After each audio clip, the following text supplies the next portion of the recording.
नमस्कार, टीच विथ शान्वीमध्ये तुम्हा सर्वांचं मनापासून स्वागत। आजच्या व्हिडिओमध्ये आपण पाहणार आहोत की तुम्ही मुलांना घरच्या घरी इंग्लिश बोलायला कसं शिकवू शकता किंवा इंग्लिश बोलायला शिकवण्यासाठी तुम्ही काय प्रयत्न केले पाहिजेत।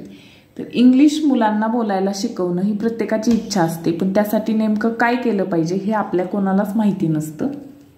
तर इंग्लिश बोलायला शिकवणं म्हणजे कोणती जादू नाहीये। तर जसं आपण मराठी भाषा आपल्या मुलांना शिकवली किंवा आपण डेली त्याचा वापर केला म्हणून आपले मुलं ते आपोआप शिकले आपल्या नकळत, तसंच इंग्लिशही मुलांना शिकवण्यासाठी आधी आपल्याला बोलण्याची गरज आहे किंवा आपल्याला त्याची सुरुवात करावी लागते। तर सगळ्यात पहिली स्टेप काय आहे, जसं की आपण लहान मुलांसोबत बोलत असतो अगदी त्याच पद्धतीने इंग्लिश भाषेचा सुद्धा तुम्ही वापर करायचा आहे। सगळ्यात पहिल्यांदा तुम्ही काय करायचंय तर मुलांची वोकॅब्युलरी वाढवण्याचा प्रयत्न करायचा आहे। भाषा माहिती होण्यासाठी आधी मुलांना त्या भाषेतील शब्द माहिती झाले पाहिजे। खूप वेगळे शब्द सांगण्याची किंवा शिकवण्याची गरज नसते। तर आपल्या डेली वापरातले शब्द तुम्ही मुलांना फक्त इंग्लिशमधून बोलायला शिकवायचे। फॉर एक्झाम्पल डोर असेल किंवा मिरर असेल,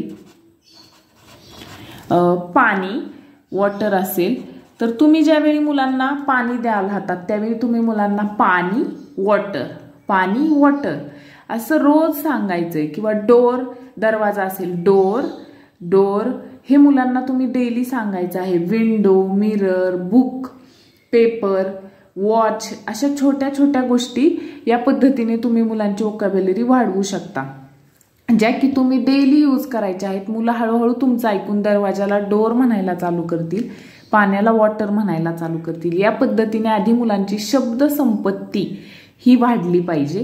ज्यावेळी मुलांची शब्द संपत्ती वाढेल त्यानंतर तुम्ही काही ॲक्शन वर्ड्स मुलांना शिकवायचे आहेत किंवा ॲक्शन वर्ड्स म्हणण्यापेक्षा ॲक्शन थ्रू तुम्ही काही गोष्टी मुलांना सांगायच्या आहेत।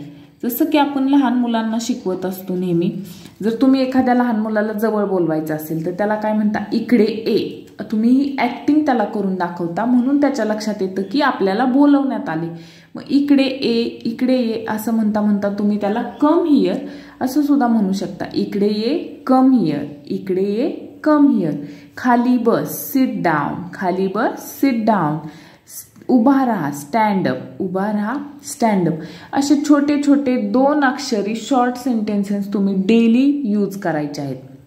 फॉर एक्झाम्पल तुम्हाला जर मुलाला पाणी पी असं सांगायचं असेल तर ड्रिंक वॉटर, पाणी पी, ड्रिंक वॉटर, पाणी पी असं आधी आपल्या भाषेतून आणि इंग्लिशमधून असं दोन्ही एकत्र सांगायचं। नंतर हळूहळू ड्रिंक वॉटर असं म्हणायला चालू करायचं। किंवा डोंट गो, तिकडे जाऊ नको, आपल्याला एखाद्या वेळी सांगायचं असेल जाऊ नको, डोंट गो, जाऊ नको, डोंट गो। या पद्धतीने शॉर्ट सेंटेन्सेस जे 2 साधे अगदी सिंपल तुम्ही घरच्या घरी बनवू शकता अशी वाक्य डेली वापरायला तुम्ही चालू करायचे आहे। यामुळे काय होणार आहे की मुलांच्या छोटे छोटे शब्द लक्षात राहायला मदत होणार आहे आणि वाक्यरचना सुद्धा लक्षात यायला मुलांना मदत होणार आहे।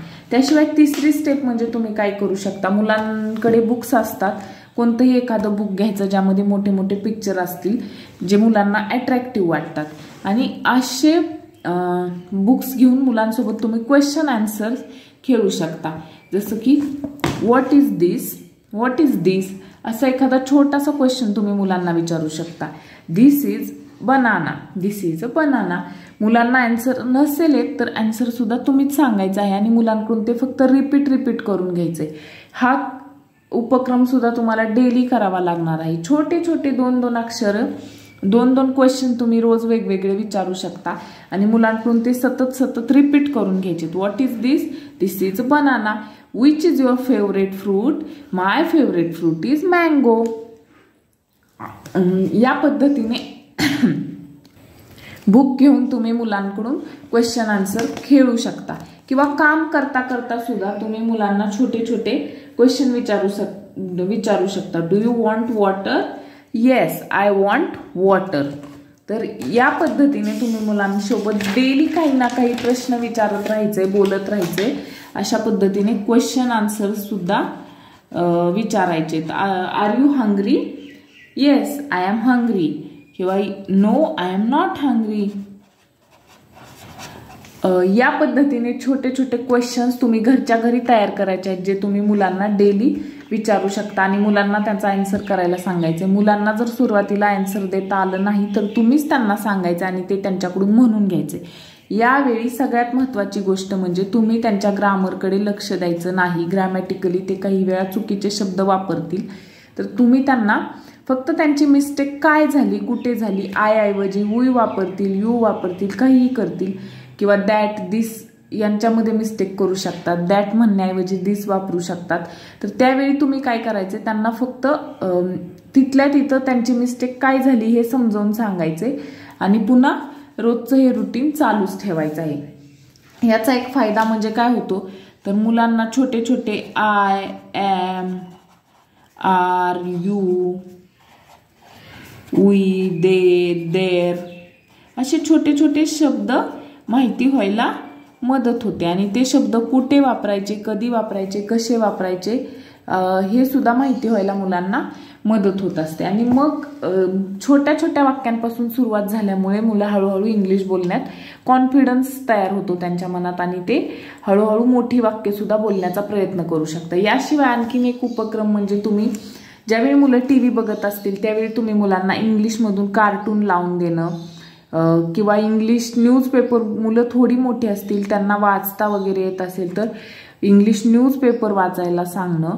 त्या बातमीतून त्यांना काय समजलं म्हणजे महत्त्वाचं काय आहे ते तुम्ही विचारणं, थोडक्यात 1-2 वाक्यांमध्ये ते मुलांना सांगायला लावणं त्यांच्या भाषेत. असे सुद्धा छोटे छोटे उपक्रम तुम्ही करू शकता.